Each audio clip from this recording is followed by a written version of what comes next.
Good morning, this is DealBook for Monday, August 10, 2026.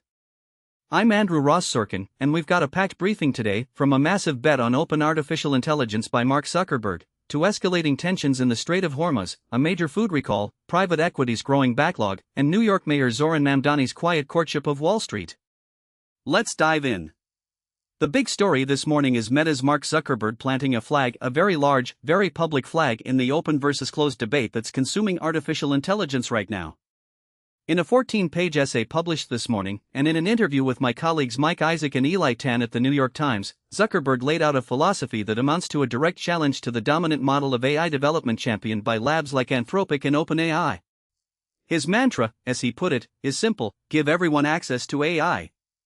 That means personalized coaches for every subject, tools to start businesses, agents that can act on your behalf. All of it, in his view, should be widely available, not locked behind proprietary APIs and controlled by a handful of companies. The other way of looking at it, Zuckerberg argues, is to oppose the centralization of control over AI. He didn't name Anthropic and OpenAI in the essay, but in the Times interview he made the target clear: if leading research labs develop AI in a tightly controlled way, it narrows people's access to what he calls a transformational technology. That principle, he told the Times last month, is a direct shot at those labs, whose favoring of closed models risks restricting access to the most powerful features of the technology. To back up the rhetoric, Meta is releasing Muse Glimmer, an open-weight model that the company says is close in abilities to its most powerful internal tool, Muse Spark. The move is explicitly meant to position Meta as a bulwark against rapidly advancing Chinese OpenAI models, from companies like Alibaba, Moonshot AI, and Z.AI, which can be much cheaper to run than high-end Western systems while increasingly matching their performance. Zuckerberg also defended distillation, the practice of using existing models to help train new ones.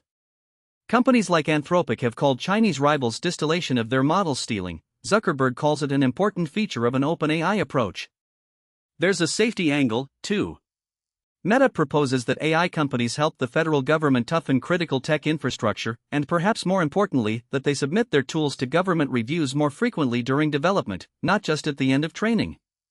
And then there's the community piece. Meta is creating a $1 billion fund to support police and firefighters in towns hosting its data centers, an effort to counter local pushback in states like New York and Texas. Zuckerberg promoted Meta's program to pay for training skilled tradespeople to build the giant server farms, and pointed to an initiative in Louisiana where teachers in a community hosting a massive new data center received a $50,000 bonus. Now, the hurdles are real. The biggest is performance. Muse Glimmer, like the closed Muse Spark before it, isn't as capable as the highest-end models from Anthropic, OpenAI, or those Chinese competitors. Zuckerberg's expansive vision of AI only further commits Meta to costly investments in data centers and infrastructure, and investors remain uneasy about that spend. Notably, Zuckerberg didn't say whether Meta's forthcoming cutting-edge model, internally codenamed Watermelon, would be open or closed. But he appears to be betting that committing to openness, lower cost, and a willingness to work with Washington will help Meta catch up. Whether that's enough remains to be seen. Let's turn to geopolitics and energy markets. Oil prices ticked up today amid continuing uncertainty about the Strait of Hormuz. Brent crude, the international benchmark, hovered close to $85 a barrel as ship traffic through the waterway remained at a trickle. Tensions between Iran and the U.S. remain high. President Trump said he was only semi-negotiating over the strait, while Tehran has named Mohsen Rizai, a longtime military commander who led the Islamic Revolutionary Guards Corps during the Iran-Iraq War of the 1980s, as the new Secretary of the Supreme National Security Council. Rizai, who had been serving as an advisor to Supreme Leader Ayatollah Mujtaba Khamenei, replaces Mohammad Bagher al-Ghadir. His appointment suggests a further consolidation of power by Iran's old guard security establishment. Iran's foreign ministry spokesman, Esmail Baghaei, said Monday that any deal with Oman on shipping routes in the strait would be separate from discussions to fully reopen the waterway, and that the route would remain closed until the United States agreed to demands including lifting a naval blockade. The comments underscore that Iran sees its grip on the strait, which has driven up global energy prices, creating a political headache for President Trump, as its best form of leverage in negotiations with Washington. In food safety news, Taylor Farms is voluntarily recalling several products made with fresh jalapenos that have been tied to a multi-state salmonella outbreak.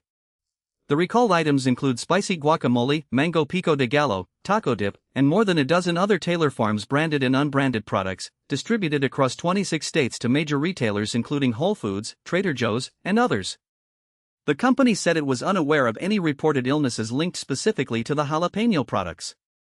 But this is the latest blow for Taylor Farms, which has already been linked to a large outbreak of cyclosporiasis associated with iceberg lettuce in the United States. In media and entertainment, Paramount has reportedly struck written agreements with AMC and Cineworld's Regal Cinemas, the world's biggest theater chains, guaranteeing the release of 30 movies a year in theaters if it acquires Warner Bros. Discovery, according to Bloomberg. The move appears aimed at countering claims in a lawsuit by several states that Paramount would reduce its output if the deal goes through. Now, a fascinating political story out of New York City. Mayor Zoran Mamdani is forming a business advisory council, and the news had Wall Street abuzz over the weekend. My colleagues Nico Gallegly and Lauren Hirsch report that some dismissed the council as a superficial move from a mayor who has taken aim at the business elite. Others cited it as a behind-the-scenes effort to form a more cooperative relationship between the corporate sector and the administration. Mamdani and his team have been meeting with CEOs from different sectors since December. The council is weeks away from formally announcing its members, and it will engage business leaders for their input into the city's economic development strategy, according to Dora Pikek, a spokeswoman for the Mamdani administration. Among the invitees first reported by Bloomberg and confirmed by DealBook, Robert Wolf, the former CEO of UBS Americas and a major Democratic donor, Antonio Weiss, a former global head of investment banking at Lazard who also served as a counselor to the Treasury Secretary during the Obama administration, and Jose Tavares, the president for New York City at Bank of America. DealBook has also learned of two more people the mayor's office has reached out to: Kevin Ryan, a prominent New York-based investor and entrepreneur and the founder of the venture capital firm Alicorp, and Hamdi Ulukaya, the CEO and founder of Chobani. Wolf told DealBook he was considering joining and hoped business leaders would engage in a constructive way, irrespective of where they are politically, as helping NYC thrive economically has to be a priority. Weiss, Ryan, and Ulukaya declined to comment. Tavares did not respond to a request for comment. But skepticism runs deep.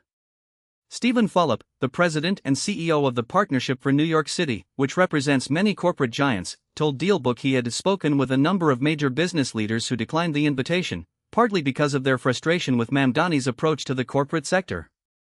Fulop cited as one example a video Mamdani posted on social media that took aim at a $238 million penthouse owned by Ken Griffin, the CEO of Citadel. "We're tired of the performative gestures on one hand, and then being punched in the face publicly on the other," Fulop said. Pikek responded in a statement, "Mayor Mamdani has been clear from day one that New York City will remain the business capital of the world, and that his door is open to business leaders who wish to share strategic guidance." Now to private equity, where this should be a golden moment. Stock indexes have been hitting record highs, global deal-making has surged this year, and not to put too fine a point on it, a number of private equity guys are dating celebrities. And yet the industry continues to flounder, stuck with companies it can't offload. My colleague Maureen Farrell reports for The Times that the number of companies sitting stagnant in private equity portfolios has increased for a third year in a row. As of June 30, private equity firms had 33,575 unsold companies in their portfolios, according to PitchBook. That's double the amount from a decade ago. And while the first half of 2026 was the second highest for IPOs by volume in more than 10 years, the prospect of a flood of IPOs for private equity-owned companies looks bleak. Since 2022, only 70 private equity-backed companies have gone public on U.S. exchanges, according to Dealogic. Frustration is building for big investors, pension funds and endowments. As the backlog grows, private equity firms continue to underperform the broader stock market. From July 1, 2022 to March 31, 2026, U.S. private equity firms generated annualized returns of 6.4%, according to MSCI. That's far below the 15.2% annualized returns of the S&P 500 and the 19.3% of the Nasdaq during the same period. Several reasons for the logjam: higher interest rates have made it difficult for private equity firms to find buyers that rely on cheap debt to finance acquisitions. Another challenge is weakness in the software sector, where there's a heavy concentration of private equity-owned companies. The value of many software firms has declined as investors worry that artificial intelligence will cut into future earnings.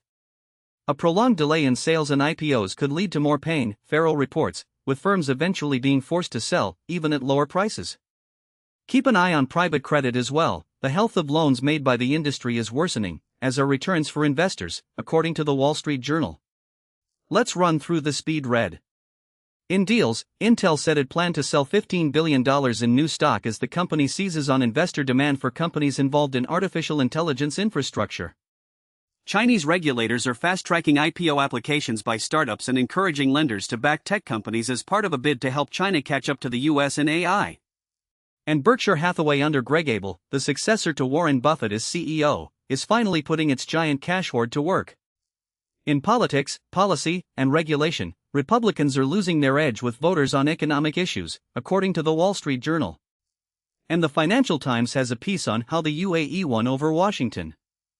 Best of the rest, Mackenzie Scott has bucked the norms of philanthropy. Now she's taking an unusual approach to publishing a novel, posting pages on Substack.